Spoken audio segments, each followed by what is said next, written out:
Hello guys, thank you for watching my short video. Ayan guys, alam nyo ba ang nasa ating video ngayon guys? Sa malapitan po ay para po siyang mga tusok-tusok na plastic or para po siyang laruan guys. Clue guys, ito po ay nakikita sa dagat. Madalas po siyang ginagawang salad. And very healthy din po ang pagkain na ito. Fresh na fresh po siya guys. Medyo shiny at para po siyang plastic kung titignan.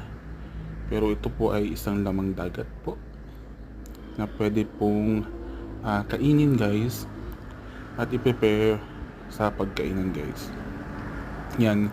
Kung alam niyo po guys kung ano ang pagkain ito guys, i-comment nyo naman sa ating comment section. Yan. Thank you for watching.